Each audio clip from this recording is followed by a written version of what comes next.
Hello.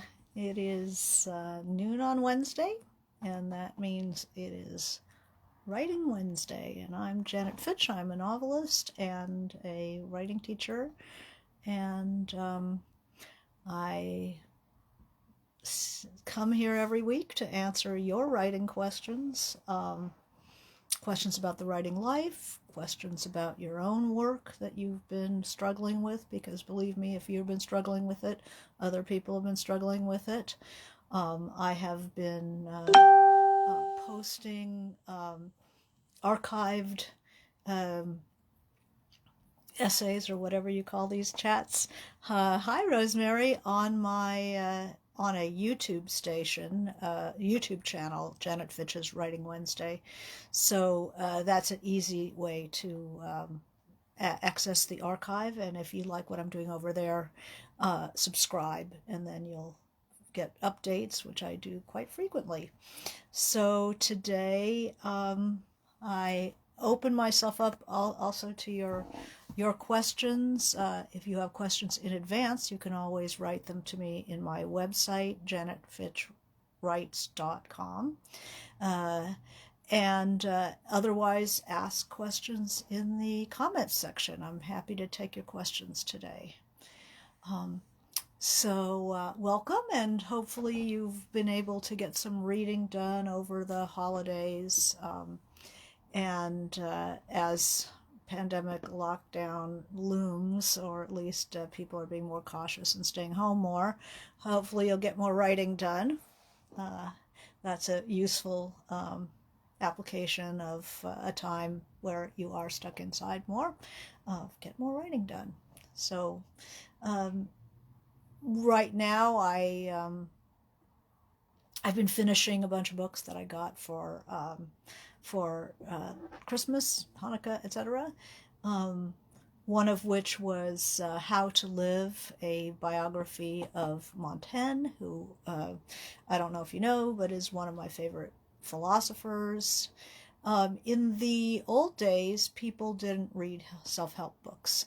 They read the philosophers. And Montaigne is my favorite philosopher because he's not abstract, he's not mathematical, and he's not somebody who is telling you how to be the very best you could be and how you should, not do this and not do that and, whatever. Montaigne was very self-accepting, and it was about what it is to be a human being. And as many of you know, my whole project is about becoming more human, deepening humanity, deepening our understanding of ourselves and others. Not so much about self-perfection, because I don't believe in it. I don't believe in that. That's what it is to be human. I think it's about deepening our ability to not just tolerate other people, but to be curious about them and interested in them and that takes a bit of self-acceptance, because when you're being very demanding and harsh with yourself, then you're also demanding and harsh with other people, because they need to live up to your sacrifice. So, if that is any consolation, you don't have to be perfect in every way. You don't have to fit into those jeans from 20 years ago. You don't have to have the perfect kitchen. You don't have to have the perfect life. This is pretty good. Life is pretty good the way it is. We try to be more tolerant, more curious, more self-accepting. So How to Live, which is Montaigne's, it's a biography of Montaigne with one question, how to live, and 20 answers, answered both from his life and his work, which are the essays, and how successive generations have embraced him in different ways. People with absolute opposite philosophies over the years have embraced Montaigne in different ways. Montaigne wrote in the 1500s. He was the mayor of Bordeaux for a while. It was a very chaotic time. Plague, civil war, looks, not completely unfamiliar to us in our times here. Um, but he was curious about himself as a human being. So he had read the Greeks, he had read the Romans, he was a well-educated guy, um, didn't go to school, was allowed to pursue the intellectual activities that interested him. Um, but he was accepted his flaws, he accepted his laziness, he accepted his reluctance to be bound to, one point of view. He was able to tolerate other people with very different points of view that interested him. He was in certain ways he was a Stoic, in certain ways he was an Epicurean, which is appreciation of the things of this world. And he was a skeptic, which meant he didn't swallow anybody's point of view, including his own. He was skeptical of the whole thing, which was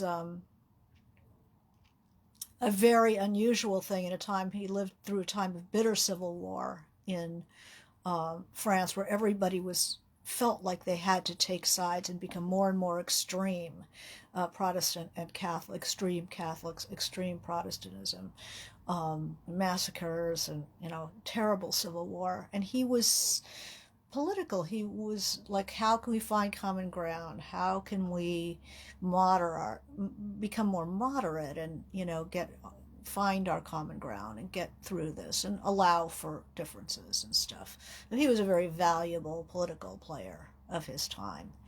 And reading this book about how the Renaissance, he was a Renaissance figure, and how late Renaissance.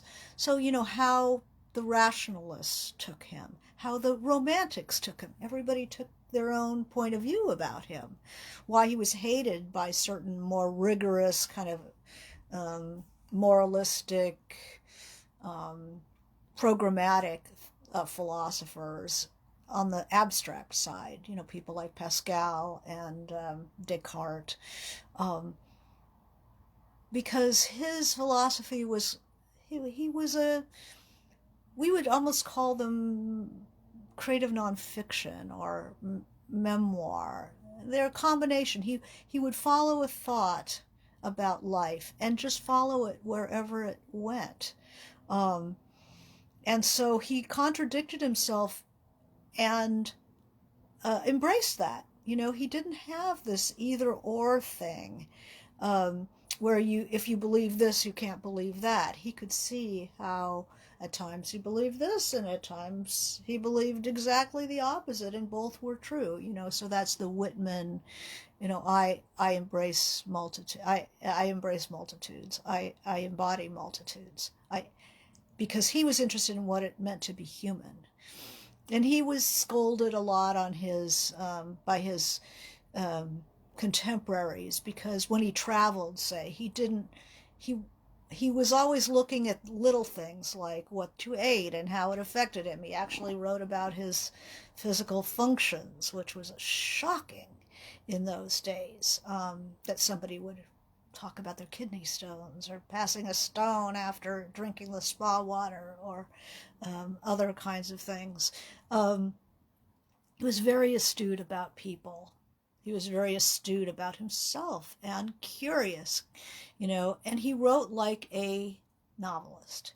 He did not write fiction, but he wrote with an appreciation of the small things of this world, how, when he traveled, how people did things differently. He was very interested. He didn't walk around, thinking that, he was from Gascony, he was from the southwest of France. And, he didn't walk around saying, we do it best, we do it better, comparing everything with how we do it better.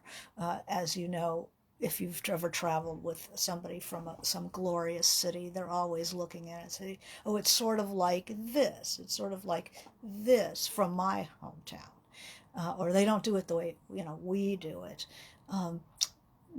Montaigne didn't care how they did it, where he was from, Bordeaux, from Gascony, from Montaigne was his town. Actually, he was a landowner and a landed gentry. Um, he thought that everything that everybody else did was better, or at least every bit as interesting as what they did at home. And this is in the 16th century. He was an exceptional person. He was a Catholic, but not and a believer. But he had good relationships with the Protestants, and politically a very, very important place. He wasn't so much to be all things to all men, but more that he could see everybody's point of view. And he tried to find some way that he could calm people down enough to see it. And so his philosophy, his writings, the essays are very companionable. It's just like having a beautiful conversation that's far-ranging.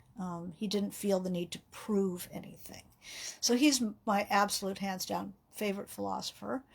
And so I read this for Christmas. I got this biography of Montaigne, and how he became Montaigne, how who his family was, how he got involved in politics, what the situation of the land was, how he started writing, and you get a picture of his time as well as him, and then the afterlife, because as a writer, God willing, as a writer, your writing doesn't end with your death. Your writing has a life of its own, the afterlife of your work. Montaigne had continues to have a long afterlife. People have been reading him now for 400 years. Pretty good. And you read him and it's just like he's sitting in the room with you. He is wonderful. So different people saw him differently. The Romantics took something different from him than rationalists did. They were able to show that Shakespeare used some passages of Montaigne that had been translated into English in The Tempest. They're just like right out of there, language for word for word. A lot of people read Montaigne and still do. So I'm a great believer in generally reading the text before reading about the text. I don't read the introductions usually to books. I read them afterwards. And unless it's something really that I felt I didn't get my, I don't know enough to even start reading it.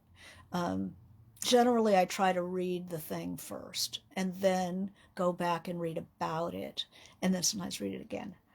And in the case of difficult works like Joyce's Ulysses,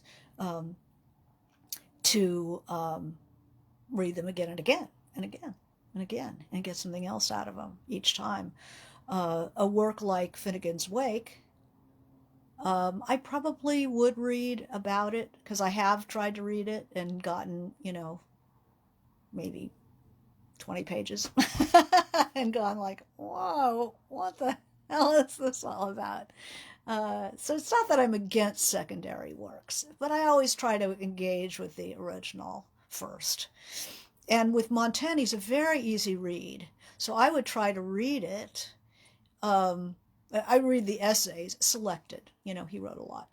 The selected essays. And just see how direct, honest, down-to-earth, understandable he is. It's a very easy read. And then I would, if you're interested in this How to Live, the biography, I would jump all over that. So May says, I just finished Dune, because I mentioned Dune a couple of weeks ago, enjoyed it, might read the next in the series. Never read much sci-fi.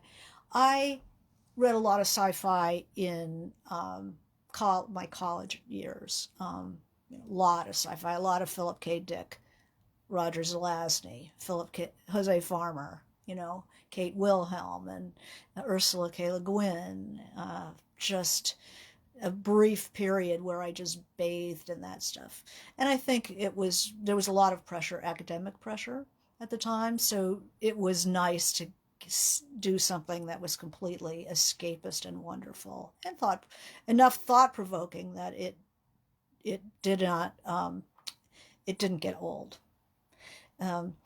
I started reading Dune, actually listening to it because I listened to it in the morning when I walk around, get my morning constitutional.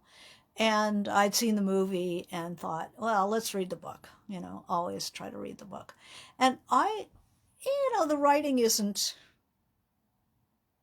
stellar, but so compelling. And the storytelling is so compelling. And as I'm always telling you, to tear your books apart and see how they're done. I was very interested in how Herbert, Frank Herbert is the guy's name, so Herbert is his last name. How did he create those effects? It's very basic kind of hero's journey mythology. It was, a fair scoop of Greek mythology to begin with, the House of Atreides, etc. And then there's a fair scoop of kind of a Arab flavor when they get into the desert planet. There's this, kind of a scent or a flavor more than actually actively using Arabic mythology. May thought it was the concepts and the world building that was impressive. Yeah, good imagination. A lot of the world building is just like steadying your view and adding bits to it and holding it constant in your mind and getting all the senses involved. Large and small layers of landscape. He's very good at all that. But what I was struck by was the use of the omniscient point of view. The point of view, we don't see omniscient very much. It's definitely a 19th century thing. When I teach point of view, and I think I'm going to assemble a point of view class for my next weekend workshop. So I'm on the lookout. And the handling of the omniscient point of view was very, very good. So omniscient point of view is where the scene might be described by a neutral observer, your God sort of authorial figure. And then the point of view passes into a character. They speak, we know, then we hear what's going on in their mind. We come out, we go into somebody else's mind, and we hear what they're thinking. They have their lines, and then we know what they're thinking, and then we pull out of that and we go to another. And this can be very poorly done. Omniscient can be really, really poorly done. Generally, what you want to see in an omniscient point of view is consistency. That we want to keep that point of view moving. If you're going to do it, do it. Have a moving point of view and do him and do her, and then back to him, and then maybe out to the narrative point of view, the neutral point of view, and then in again. And you have to keep it going every scene, every chapter. You can't just decide, to have a scene where your predominant point of view is Paul Atreides, the hero of Dune. And then maybe for like one paragraph, you go over to the Count and you get his point of view. It's just like, what? I thought, who are we now? It's confusing. So you have to, the reader point of view more than anything else is a contract with the reader of how you're going to tell the story. And like anything, any other intention, how you'd tell everybody you're going to go on a diet. and then they see you like eating a carton of ice cream. It's like, yeah, you're not really on a diet. So from now on, we don't have to worry about that when we're cooking dinner. You've just broken the contract with the reader. Um, so to develop a contract with a reader, it's got to be consistent, so the reader doesn't back off. They don't stumble. They go, "Who are we? Who, why are we her? I thought we were him." Um, it's got to move around consistently enough that the reader does not stumble when you move from character to character. And Herbert does this so well. It wasn't something I would have noticed back in when I was reading all that science fiction, because I was just eating it like Doritos. It was just something yummy.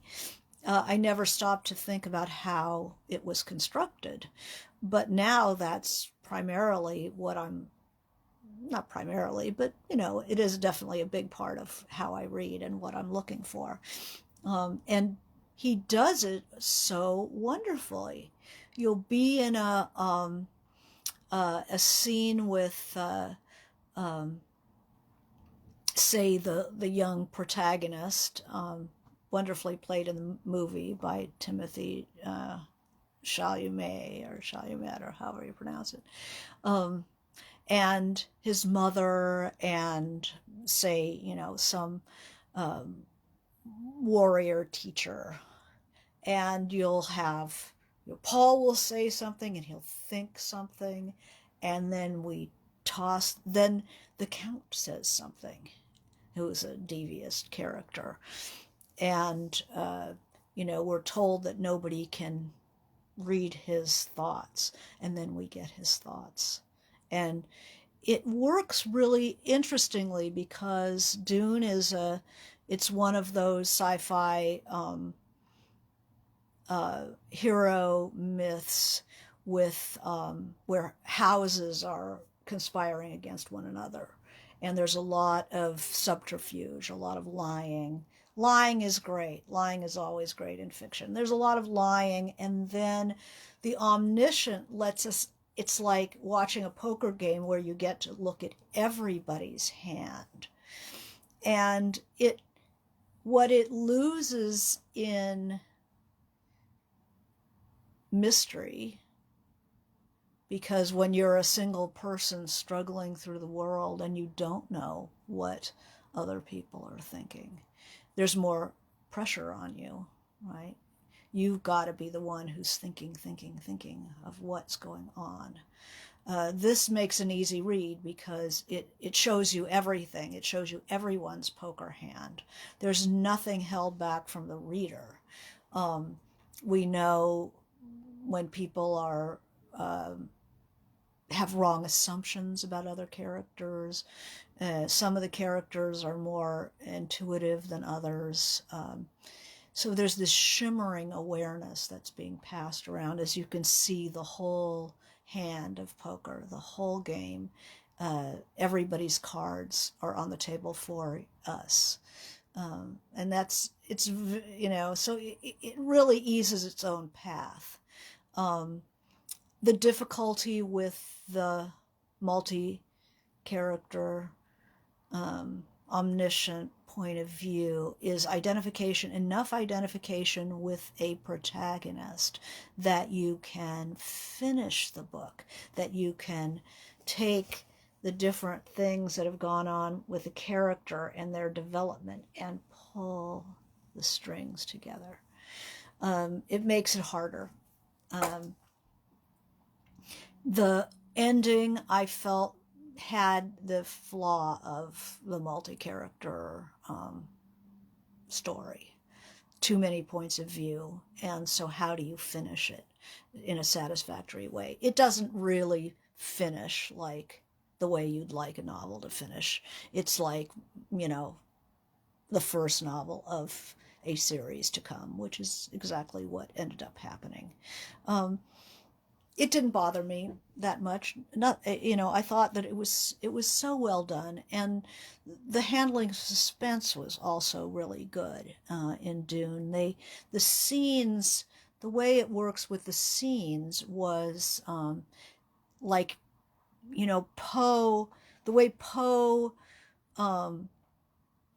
handles suspense, and also Dostoevsky. Grant is asked, would you please comment regarding Dostoevsky's point of view? This is not point of view, but this is handling of suspense. Dostoevsky was a great fan of Poe, so we'll talk about Poe. The way Poe gains suspense or builds suspense is by holding you off the end. It holds you off the end of the sentence. There's always these little dependent clauses that hold you off.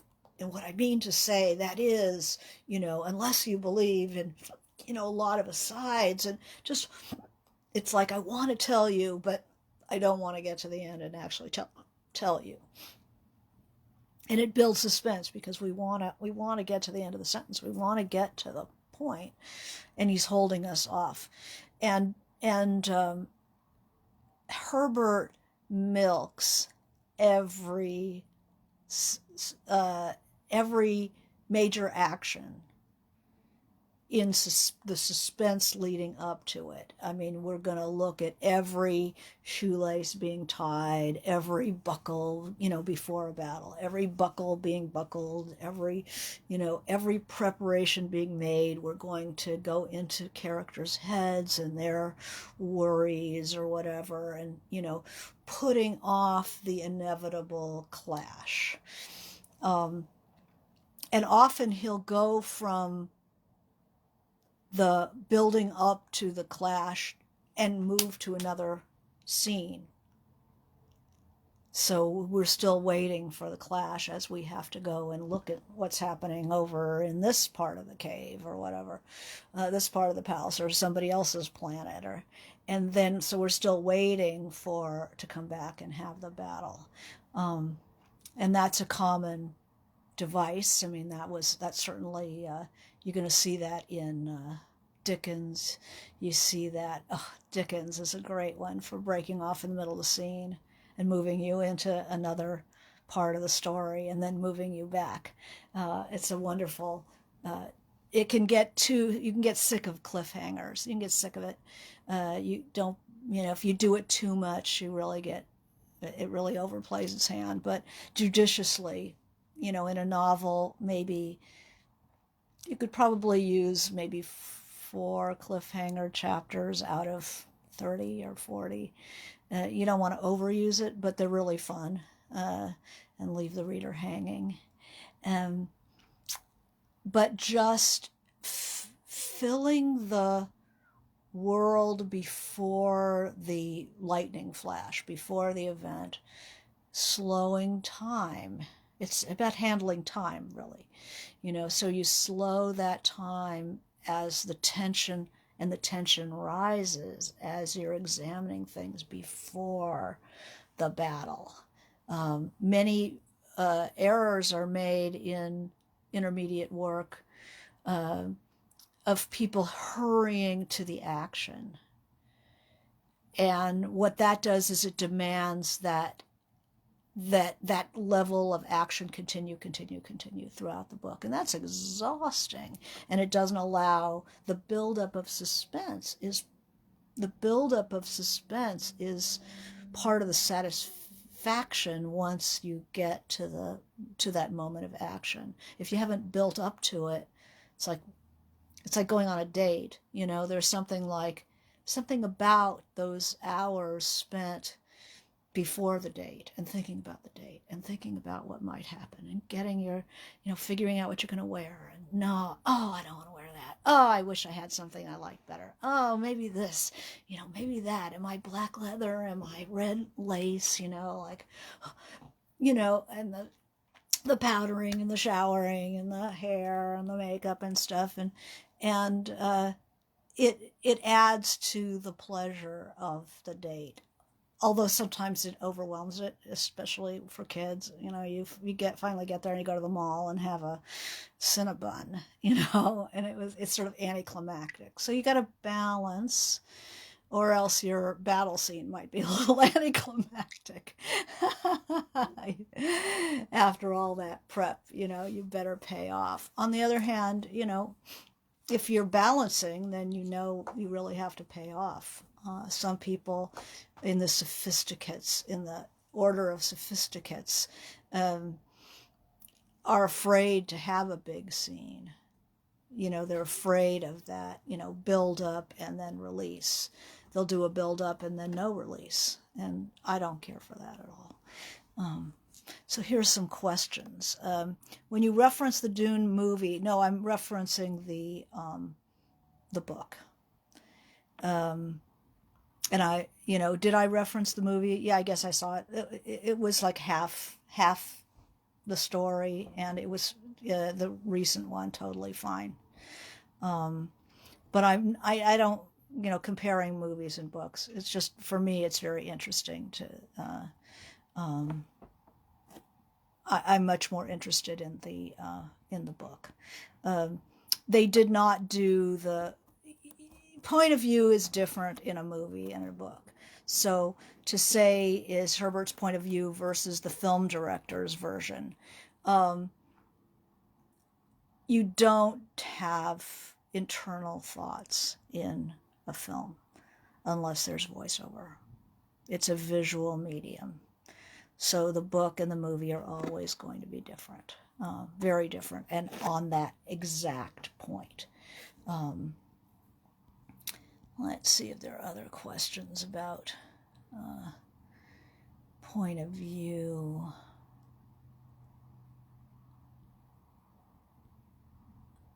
Yeah. The Stoics.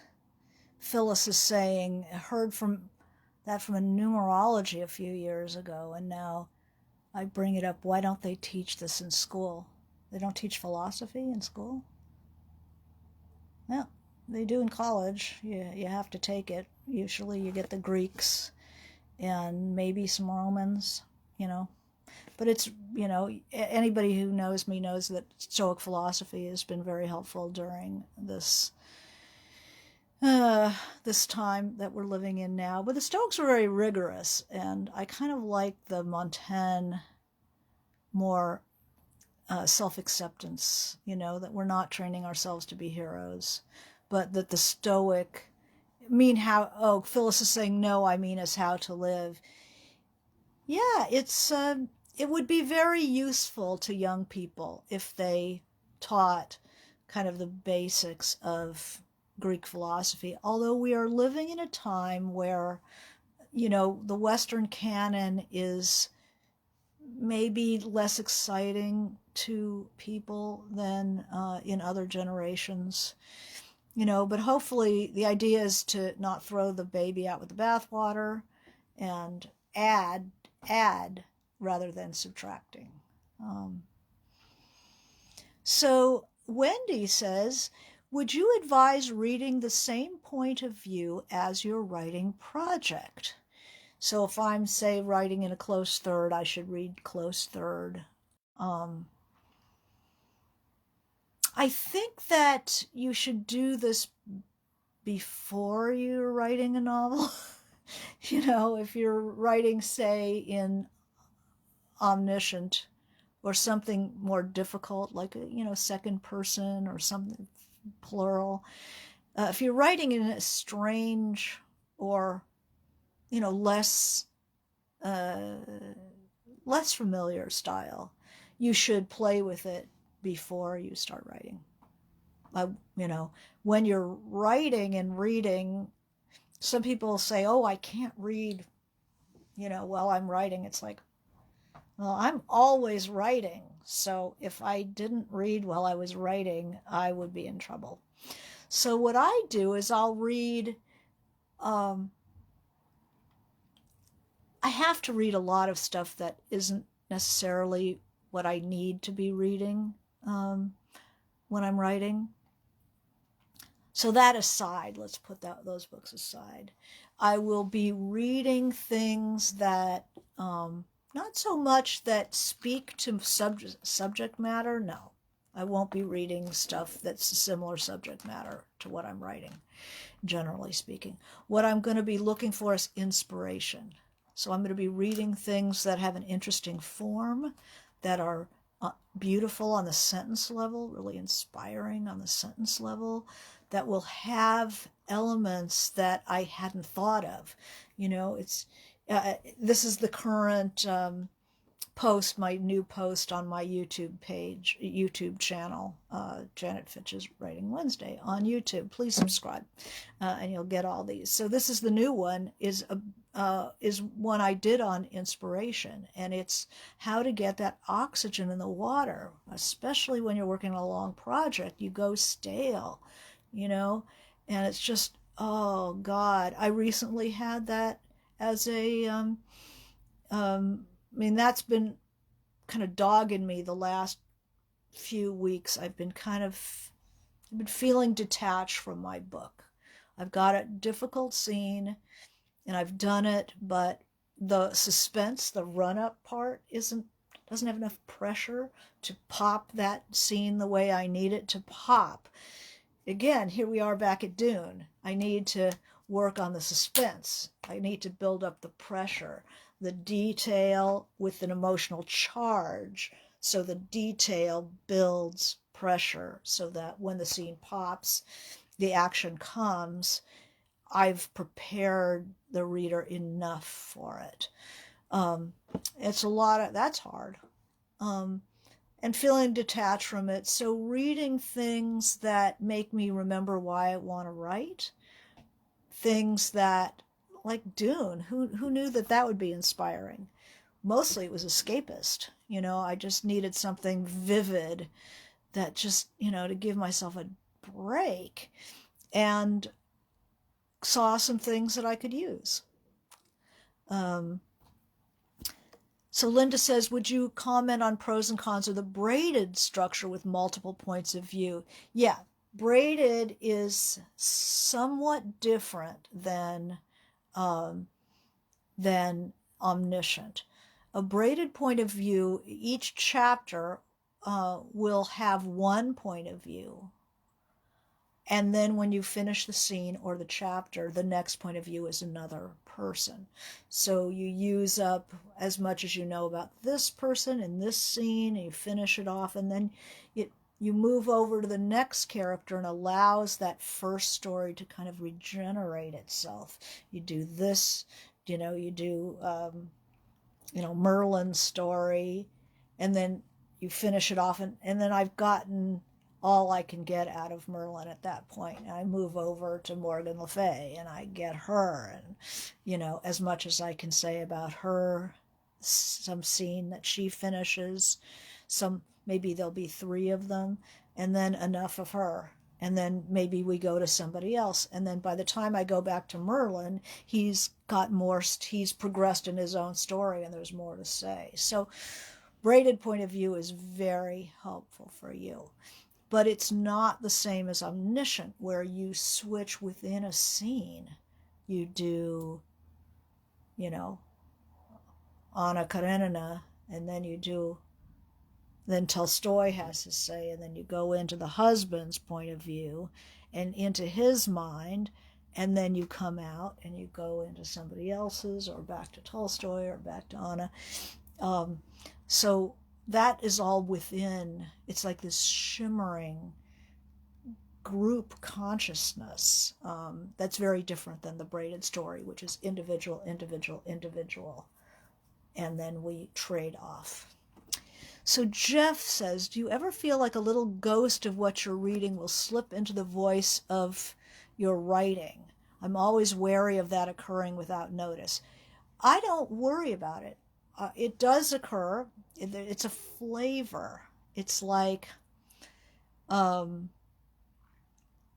terroir in wine. The flavor of the earth will show in the grapes, and it doesn't bother me.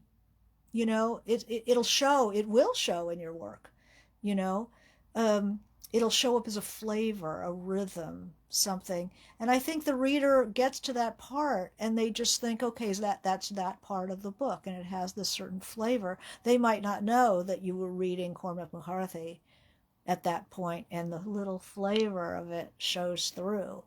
It just becomes part of the work. It becomes part of you. And you change over time as you're writing. If it sticks out or it alters the book too much, then you'll know it. But a little ghost of it, a little flavor of it in the soup, I like it myself. The reader, if it doesn't like really knock you out of the book, if you're writing a kind of a Henry Jamesian type of book, with very long sentences and very fluid, and then you're sticking in some Cormac McCarthy, that's not good. You're gonna give the reader indigestion or yourself indigestion, but a little taste doesn't hurt. I think that maybe you don't want to be soaking in something like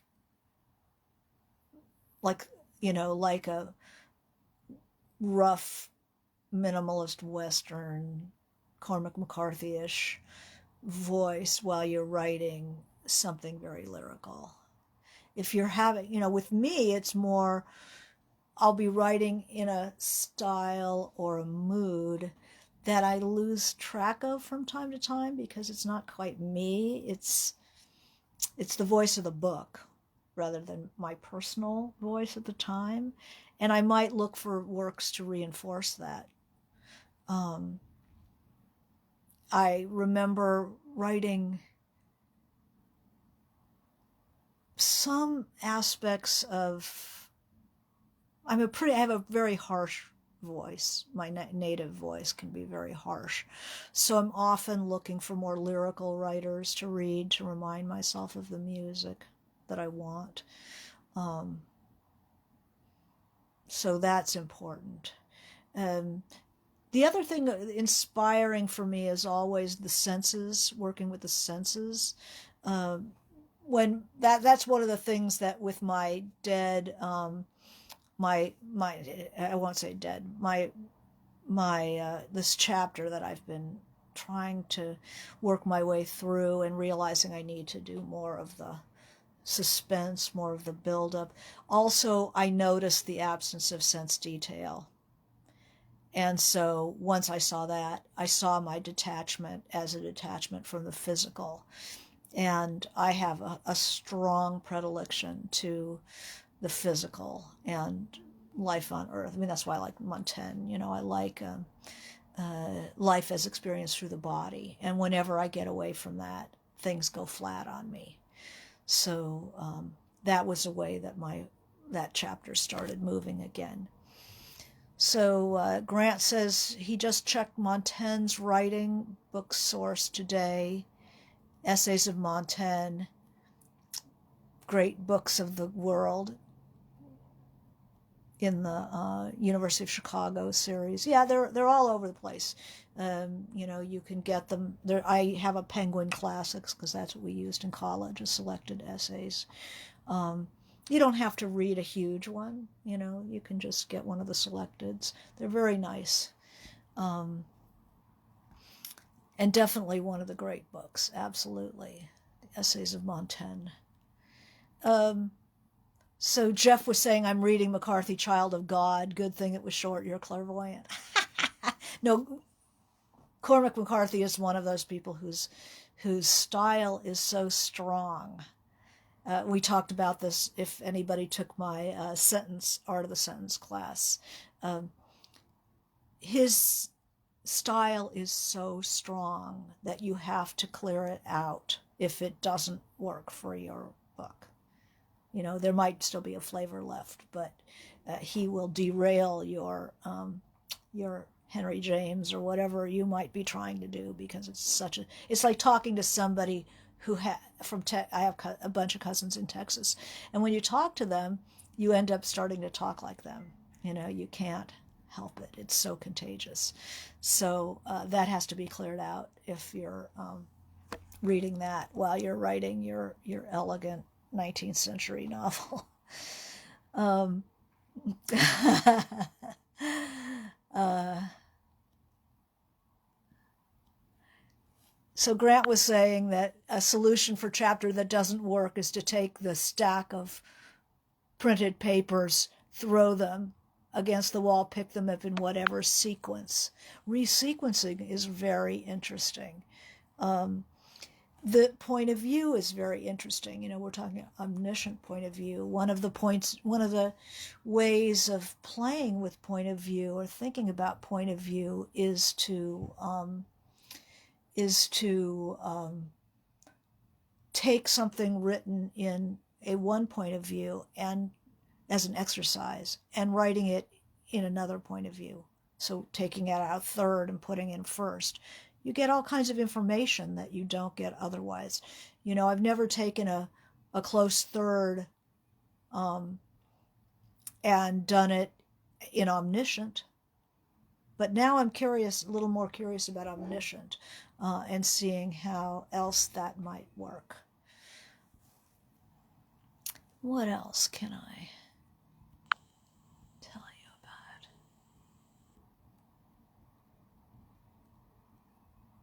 Yeah, so a little flavor of what you're reading isn't a bad thing, but you don't want to be completely taken hostage. You know, a little lingering scent of something is good, but you don't want them to totally be taking over your writing style. So anyway, my next venture is going to be into the poetry of Czeslaw Milosz.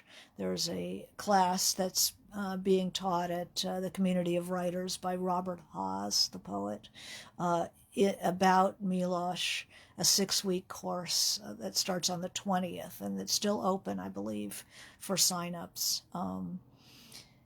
So it's 6-week course on Thursdays, and Haas knew Milosz, and I think he translated some of the poems too. So this is going to be a brilliant confluence of subject and teacher, because he's quite an amazing teacher, Haas, and we're going to get to see him for 6 weeks. So that's going to be super valuable. So anyway, how to live, I hope we figured out. And if there's any other questions, let me know, or write to me at janetfitchwrites.com and send me your question. I can design a whole Writing Wednesday around your question. So thank you. I wish you good writing and Happy New Year. Stay safe, and we'll see you next week. Okay, bye.